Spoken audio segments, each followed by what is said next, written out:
has come to our family. You remember our venerable house? Opulent and imperial, gazing proudly from its stoic perch above the moor. I lived all my years in that ancient, rumor-shadowed manor, fattened by decadence and luxury.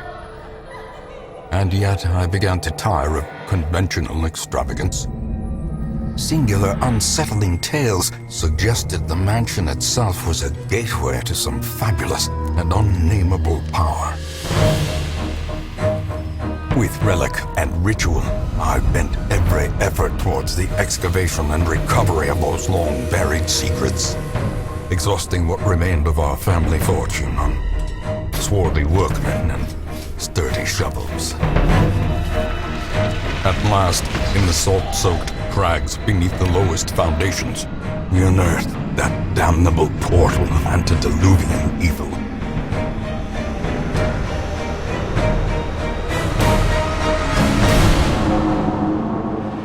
Our every step unsettled the ancient earth.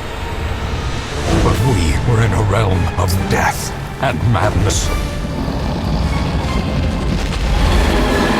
In the end, I alone fled laughing and wailing through those blackened arcades of antiquity, until consciousness failed me. You remember our venerable house, opulent and imperial. It is a festering abomination. I beg you, return home, claim your birthright, and deliver our family from the ravenous, clutching shadows of the darkest dungeon. Hello, this is Blacklight 628, and welcome to Darkest Dungeon. So, yeah, sorry for not talking it all through that, but I wanted to give you the cinematic, and it felt like a good way to start this off. So yeah, Darkest Dungeon, probably one of the most successful early access games to date, at least in my opinion. I haven't played a ton, but Darkest Dungeon did it right. When they, the company, as you may have seen, is called Red Hook, and they had a Kickstarter for Darkest Dungeon, and they also released it early access. But when they released it early access, it was pretty good already. And over the past about a year, they have actually added on to it in great ways, which I'll talk about later on in the video. So, the type of game this is a dungeon crawler. Basically, I am going to have heroes go into the dungeons of this estate. And, well, I guess you'll see. But let's start the thing. Now, as I said, I have played this before. So this is my previous campaign. You can have 3 at a time. And to begin, you click a letter. So I guess that's like the letter that your relative sent to you for you to return and undo what he has done. Alright, so... What do I want to call this one? Because, as you can see, you can name them. So, the default is Darkest. How about just Blacklight? That works. Alright. And here's another little cinematic. I love the art style of this game so much. I love it so much. You will arrive along the old road. It winds with a troubling, serpent-like suggestion through the corrupted countryside. leading only, I fear, to ever more tenebrous places. There is a sickness in the ancient pitted cobbles of the old road, and on its writhing path you will face viciousness, violence, and perhaps other damnably transcendent terrors.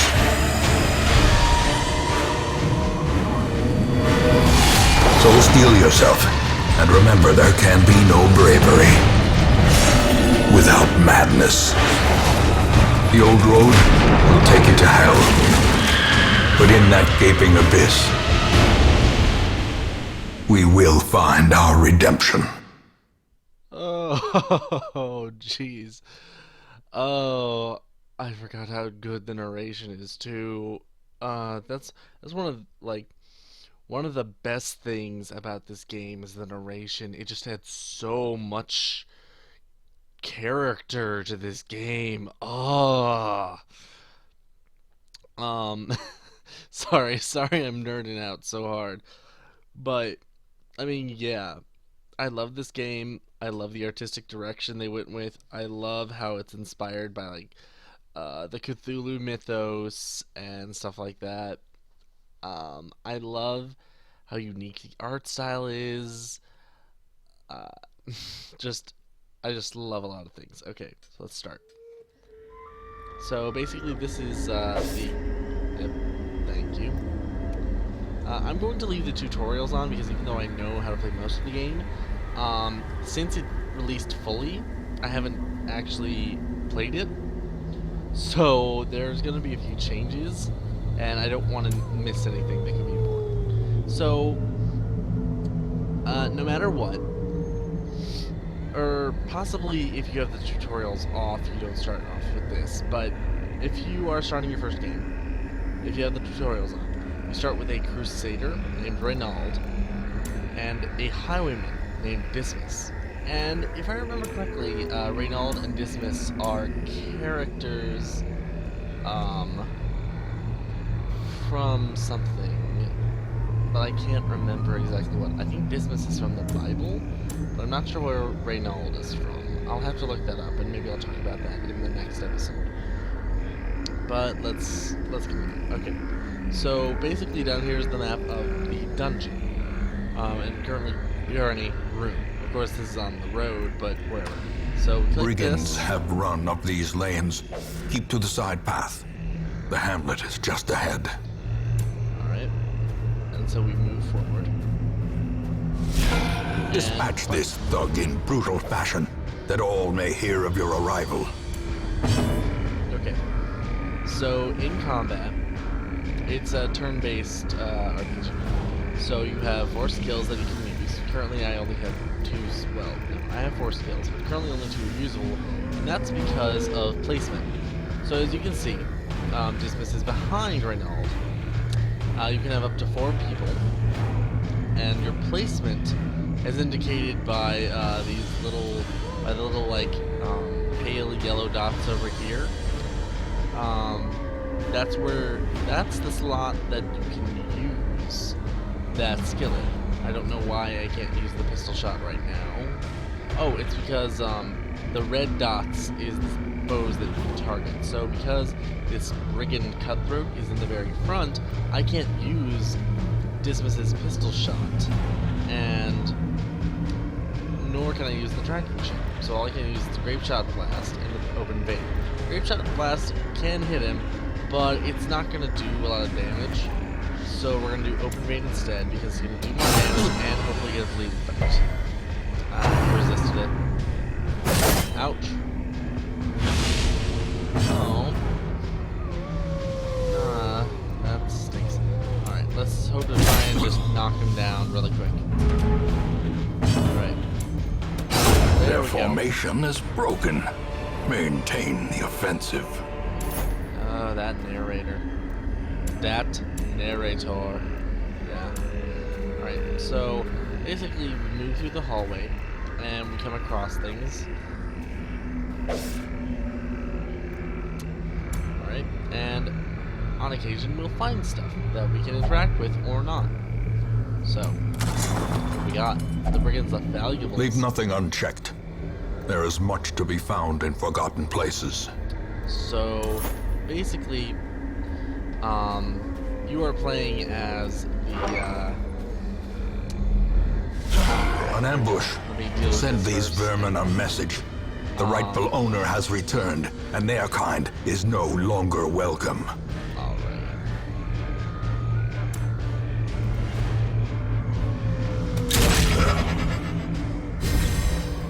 Spike him up. Nice dodge. Let's try and they changed the resist animation. Okay. So down here, that black arch, that is stress. And stress is kind of like is another health meter, sort of. You accrue stress, and it doesn't generally go away on its own. And if you accrue enough stress, bad stuff happens. Like, your characters will go insane, literally. And just really bad stuff will happen. Basically, it is another sort of... It's another mechanic that you have to keep track of, which I will explain further after we've gotten through combat. Okay, so now I'm gonna blood effect on this guy. Yep, I didn't think we'd avoid that a second time. Minus 2 dodge. Okay, let's try this thing again. There we go.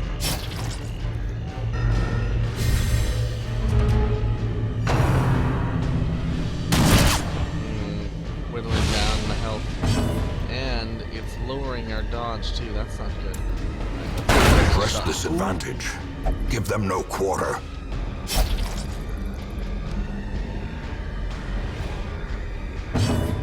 Usually a critical gives de-stress. Alright, let's just try a smite. Not quite enough. Getting close. Ouch.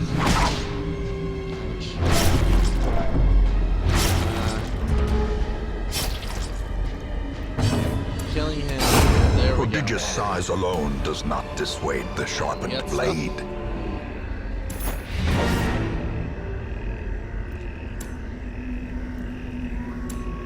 Don't want to miss this chest here. Oh, right, I forgot. There's no way to open this. Yeah, there's no way to open this. So we're just gonna ignore that. And we're gonna continue into town. So here's the victory screen. It can also be the defeat screen. Yeah, you can lose badly in this game, which is kind of the point. So we got money, we got treasure. Yes, food is treasure, and rightly so, and I will talk about why that is. Oh, the heirlooms. Let's see. Okay, so now we see quirks. So Dismas has gotten Cove Explorer. So I'll explain that later too. And they got a little XP. But that stress didn't go away. And now we arrive at the hamlet. Welcome home, such as it is. This squalid hamlet, these corrupted lands, they are yours now, and you are bound to them. So, basically, the story of this is, of course, you saw that the guy in the opening cinematic, he unleashes this horrible monstrosity, and the estate is overrun by monsters. And he begs you to return and basically fix what he has done, and then he kills himself. This is not a happy, fun game like Armello was. But this is a good game. It is. And basically, now, what we are doing is you hire these adventurers and you set them off into the estate, to the different areas of the estate to accomplish different goals, bring back gold treasures and heirlooms in order to upgrade the estate, make your adventures stronger, take down the boss monsters in each area, and eventually make your way into that darkest dungeon and defeat what lies there. Yeah. Yeah, this is not a happy fun game. It's fun, but it's not happy fun. It's not happy most of the time. But let's start talking about the Hamlet, I guess. So the Hamlet is basically your out of combat area. You hire heroes, you outfit them, you put them in places to de-stress or to cure them of illnesses, to give them new skills and abilities. Right now we can't do much. We only got, actually, I can't do any of these things. So the only things I can do are look at the Ancestors' Memoirs, down here. In time, you will know the tragic extent of my failings. Which basically is just,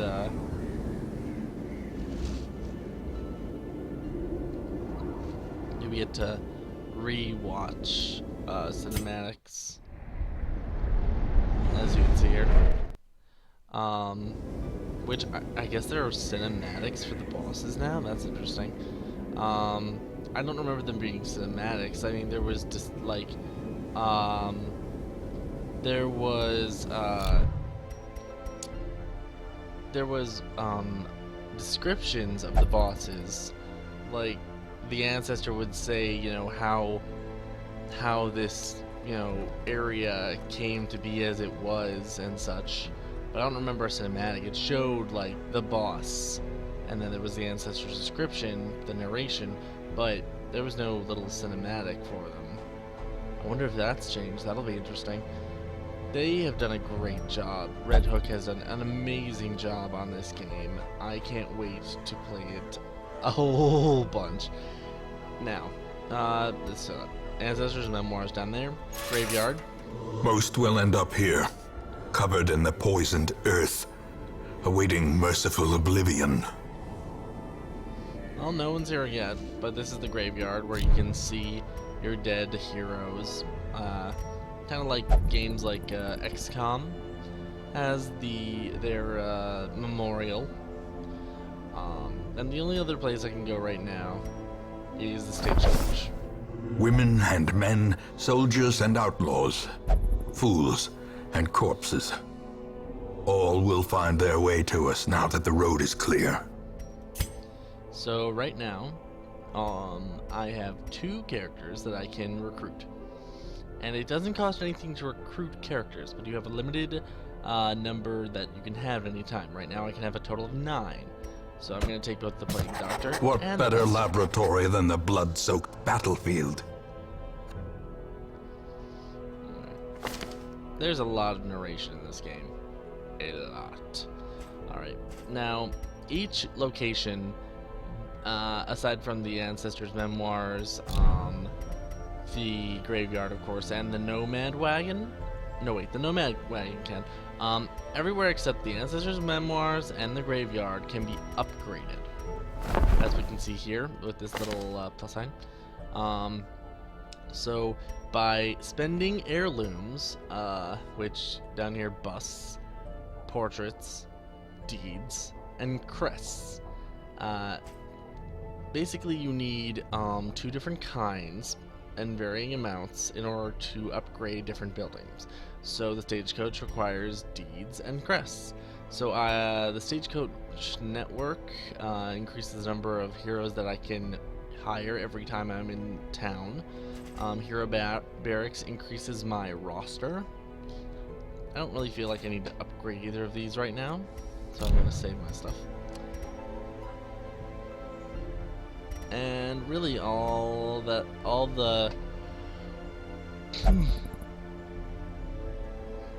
that I can do is send them on an adventure, basically. A mecca of madness and morbidity. Your work begins.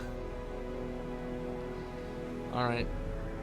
So this is the embark screen where you pick a mission from one of the areas. What is that?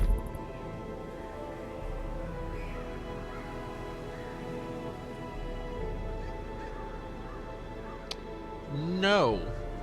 No, I'm not going to be doing that.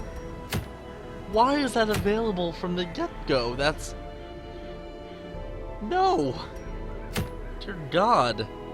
That is a max level mission available from the very beginning of the game? What? That can't be right. I mean, it says it's... I don't... What the heck? That's terrifying. And look at the name of this thing. The Shuffling Horror? What is that? Oh, gods. Okay, so let's move along. So you click one of these circle thingies, which is a mission, and missions are different things. This one is a scouting mission. So goal is to explore 90% of the rooms. And these are the rewards that we'll get. We'll get gold, we'll get crests, we'll get an item. This is a debuff stone. So it's not super great, it's common, but it can help. Now we put, this is our roster, so we can have up to 4 characters. You don't have to have a max. You don't have to have the max. You can put in a lesser number of people. But generally, I don't think I've ever had less than 4 for any reason. Alright. We're just gonna put them in this way because that seems like it should be good. Ah, sometimes you get a party name. And because these are like the base 4, this one is called The Usual Suspects.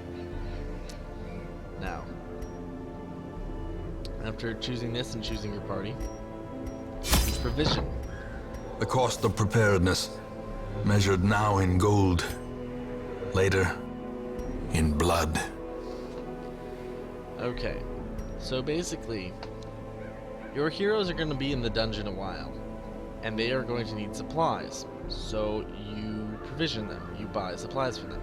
And this includes food, shovels, bandages, torches. Torches are incredibly important, and I will explain why once we get in there. But right now I need to buy them. Oh, there's a limited number of things now? That's new.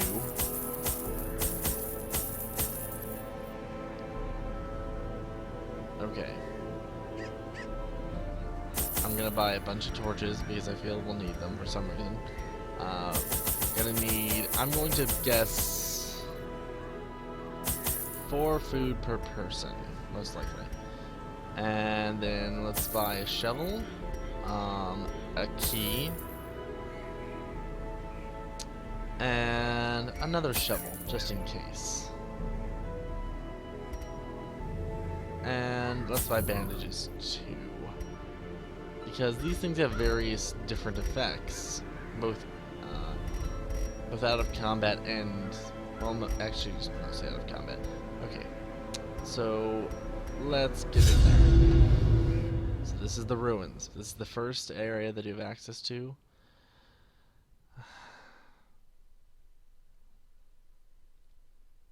And here we go.